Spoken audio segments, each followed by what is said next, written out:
दिनेश अपने खेत में खड़े हुए अपने खेत में लगे हुए टमाटर को देख रहा था। इस बार टमाटर की फसल बहुत अच्छी हुई थी। भगवान का शुक्र है, इस बार टमाटर की फसल काफी अच्छी हो गई है। यह लाल लाल रसीले टमाटर, कल सुबह मैं ताजे ताजे टमाटर तोड़कर मंडी में बेचाऊंगा। आते समय याद से माँ की दवाइयाँ और ममता के लिए साड़ी जरूर लाऊंगा। जिस तरह हर किसान अपनी फसल को देखने के बाद अपने खर्चों को भी सोचने लगता है, उसी प्रकार दिनेश के घर में उसकी माँ और उसकी पत्नी थी। ममता बहुत ही समझदार और घरेलू सुलझी हुई औरत थी। दिनेश अपनी फसल के एवज में मिले हुए जो भी रुपए ममता को देता, वह उसी में ही घर चलाने की पूरी कोशिश करती। इस बार जो दिनेश ने कहा कि टमाटर की फसल बहुत अच्छी हुई है, तब ममता ने पहली बार उससे अपने लिए साड़ी मांगी।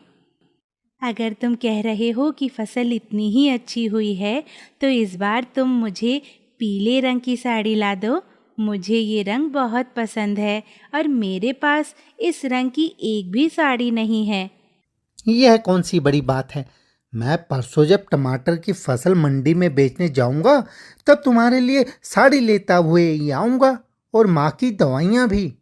ठंड आने वाली है बेटा, दवाइयों के साथ साथ मुझे एक गरम शाल भी ला देना। ठीक है माँ, अच्छा याद दिलाया, मैं शॉल भी ले आऊंगा। कल सुबह जल्दी आकर टमाटर तोड़ लूंगा, ऐसा सोचकर दिनेश घर पर चला जाता है। उसी रात अचानक बहुत जोर से बारिश शुरू हो जाती है। इतनी तेज बारिश कि दिनेश अपने टमाटर के खेत को लेकर चिंता में आ जाता है। बहुत तेज बारिश हो रही है ममता। मैंने तो सोचा था कि कल सुबह उठकर सारे टमाटर तोड़ लूंगा, तब तक बादल का नामो निशान नहीं था।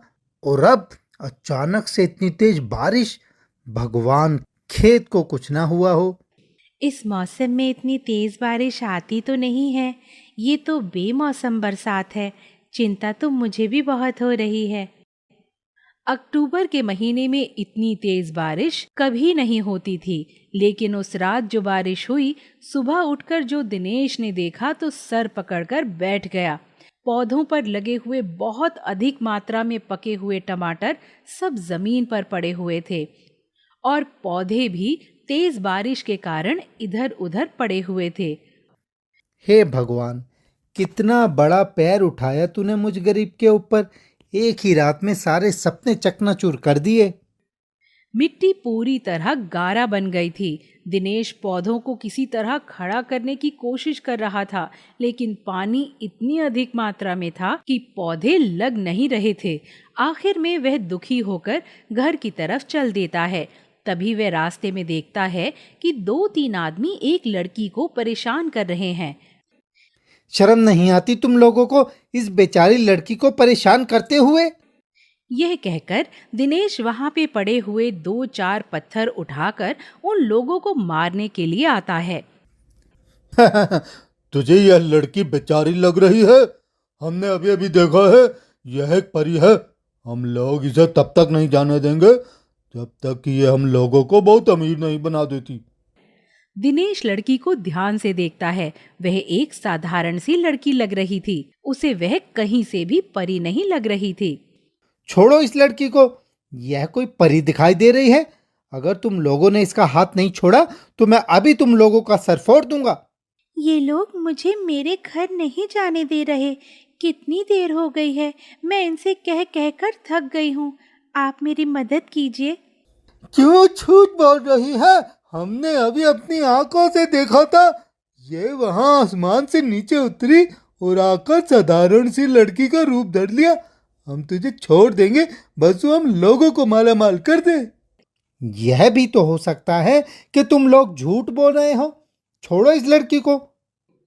दिनेश गुस्से में उन लोगों की पिटाई कर देता है। उसका मन अपने टमाटर की खेती के खराब होने से वैसे ही दुखी था। वह गुस्से में उन लोगों को बहुत मारता है। वह लोग डर के मारे वहां से भाग जाते हैं। अब पलट कर नहीं आएंगे? कहाँ रहती हो? मुझे बताओ, मैं तुम्हें घर छोड़कर आता हूँ। आपने मेरी जान बचाई, उसके लिए धन्यवाद। आपको तकलीफ की जरूरत नहीं है, मैं खुद अपने घर चली जाऊंगी। आपने अनजान लड़की के लिए उन लोगों से लड़ाई करी। तुम मुझे बताओ कहाँ रहती हो, मैं छोड़ कर आता हूँ। और मैं गुस्से में नहीं हूँ, बस मैं थोड़ा दुखी हूँ। तुम किस वजह से दुखी हो? कल रात बहुत तेज बारिश आई, उससे मेरा टमाटर का खेत पूरी तरह खराब हो गया। हमारी जीविका का एकमात्र साधन हमारी खेती ही तो है, और वही खराब हो गई। अब समझ नहीं आ रहा कि आगे क्या होगा। सब ठीक होगा, तुम फिक्र मत करो। अच्छे लोगों के साथ हमेशा अच्छा ही होता है। ऐसा बोलकर भी लड़की वहां से चली जाती है और दिनेश भी घर आ जाता है। रो क्यों रहा है बेटा? होनी को कौन टाल सकता है? न जाने भगवान की क्या इच्छा रही होगी। जो होता है अच्छे के लिए होता है। इस तरह रो रो कर मन छोटा मत कर। हाँ, माँ ठीक कह रही है। इस तरह तो आप अपनी तबीयत खराब कर लोगे। काश कि मैंने वे टमाटर कल शाम को ही तोड़ लिए होते, तो मुझे कुछ तो मुनाफा हो ही जाता। मेरी भी बुद्धि ही मारी गई थी, जो मैंने उस समय यह नहीं सोचा।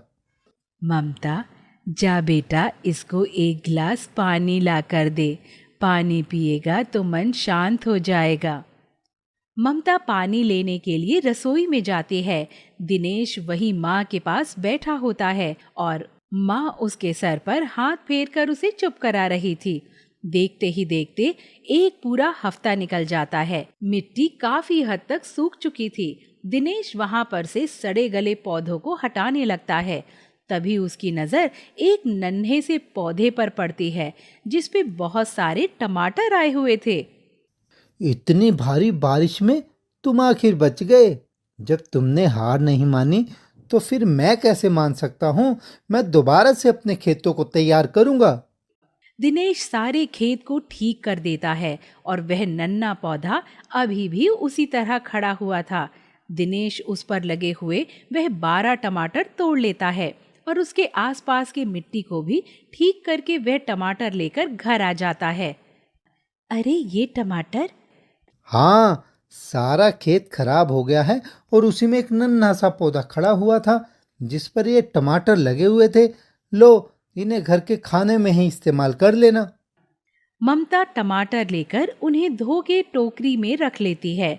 रात के खाने में वह उनमें से 2 टमाटर का इस्तेमाल कर लेती है। अगले दिन सुबह, जल्दी उठो, जल्दी उठो। क्या हुआ, कहीं आग लग गई क्या?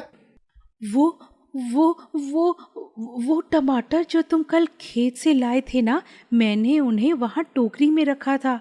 अब वह टोकरी पूरी टमाटर से भरी हुई है, और वह भी बिल्कुल ताजे रसीले टमाटर, जैसे अभी अभी खेत से टूट कर आए हों। भला ऐसे कैसे हो सकता है? मेरी बातों पर यकीन नहीं है तो चलकर देख लो। दिनेश फटाफट खड़ा होता है और रसोई में जाकर देखता है तो टोकरी पूरी तरह लाल रसीले टमाटरों से भरी हुई थी। वह 2-3 बार अपनी आंखें मल मल कर टमाटर को देखता है। हाथों में लेने के बाद में देखता है कि टमाटर एकदम ताजा और रसीले हैं। यह कैसा चमत्कार है ममता? मैं नहीं जानती, बस इतना जानती हूँ कि ये टोकरी पूरी टमाटर से भरी हुई है। दिनेश की माँ बड़ी हैरान होती है। तभी वह दिनेश से कहती है कि जा जरा खेत में जाकर तो देख, क्या वह पौधा अभी भी खेत में है। दिनेश फटाफट अपने पैरों में चप्पल डालकर खेतों की तरफ निकल जाता है और वहां जाकर उसकी खुशी का ठिकाना नहीं रहता। उसका खेत पके हुए टमाटर से भरा हुआ था। ऐसा लग रहा था जैसे यहाँ कभी कोई बारिश आई ही नहीं थी। वह फटाफट वहां पर अपने गले में पड़ा हुआ गमछा बिछाता है और ताजे ताजे रसीले टमाटर तोड़ने लगता है। सारे पके हुए टमाटर तोड़ने के बाद वह सब टमाटर को लेकर मंडी बेचने के लिए चला जाता है, जहां उसे उसके अच्छे दाम मिलते हैं। घर आते समय वह देखता है कि जिस लड़की को उसने बचाया था वह पेड़ के नीचे बैठी हुई है। अरे, तुम यहाँ? हाँ, मैं यहाँ। तुम आज बड़े खुश दिखाई दे रहे हो। हाँ, आज मैं बहुत खुश हूँ। तुम्हें पता है मेरे साथ चमत्कार हुआ है। मेरी पूरी टमाटर की फसल खराब हो गई थी और आज मेरे खेतों में टमाटर ही टमाटर उगे हुए हैं। मैंने कहा था ना तुमसे कि जो अच्छा करता है उसके साथ हमेशा अच्छा होता है। दिनेश लड़की की बात पर ध्यान देता है। फिर वह लड़की से बोलता है, मुझे नहीं पता कि तुम कौन हो, कहाँ से आई हो और तुम लड़की हो या परी हो, लेकिन मैं इतना जानता हूँ कि तुम मेरे लिए बहुत भाग्यशाली हो। ये साड़ी मैं अपनी पत्नी के लिए लेकर आया था, लेकिन इसे तुम रख लो। ये तो बहुत सुंदर है। क्या तुम्हारी पत्नी को बुरा नहीं लगेगा? नहीं नहीं, कभी नहीं। ममता तो बहुत अच्छे दिल की औरत है। मैं नहीं भी होता तो वह भी तुम्हें ये साड़ी दे देती और फिर मैं तो उसके लिए कल बाजार से ले ही आऊंगा। तुम बहुत अच्छे दिल के आदमी हो दिनेश। अब मैं अपने बाबा को जाकर गर्व के साथ बता सकती हूँ कि धरती पर सब लोग बुरे नहीं होते, कुछ लोग बहुत अच्छे भी होते हैं। दिनेश को अपनी आंखों पर यकीन नहीं होता। वह लड़की एक परी के रूप में आ जाती है और दिनेश की दी हुई साड़ी देकर वहां से जाने लगती है। दिनेश, साड़ी के लिए धन्यवाद। मैं इसे जरूर पहनूंगी और मेरी तरफ से तुम्हारे लिए बस यही तोहफा है कि तुम्हारे खेतों पर कभी भी मौसम की मार नहीं पड़ेगी। तुम्हारे खेतों में सदैव टमाटर के पौधे इसी तरह टमाटर से लदे रहेंगे। इसका मतलब वह सब जादुई टमाटर तुम्हारे हैं। तुमने ही मेरी मदद की है ना? जाओ दिनेश, अपने परिवार के साथ खुशी खुशी जीवन बिताओ। कभी फिर समय मिला तो तुमसे मिलने जरूर आऊंगी। ऐसा बोलकर वह परी चली जाती है और दिनेश भी खुशी खुशी अपने घर आता है और घर आकर वह अपनी माँ और ममता को सारी बात बताता है। तभी वह थैले में से माँ को दवाइयाँ और शॉल निकाल कर देता है तो देखता है नीचे बिल्कुल वैसी ही साड़ी थी जैसी उसने परी को दी थी, लेकिन वह उस साड़ी से बहुत कीमती थी। यह देखकर दिनेश मन ही मन उस परी का धन्यवाद देता है और अब वह अपने टमाटर के जादुई खेत से रोज टमाटर तोड़ता और उसे मंडी में बेचकर अपना जीवन खुशी खुशी बिताता है।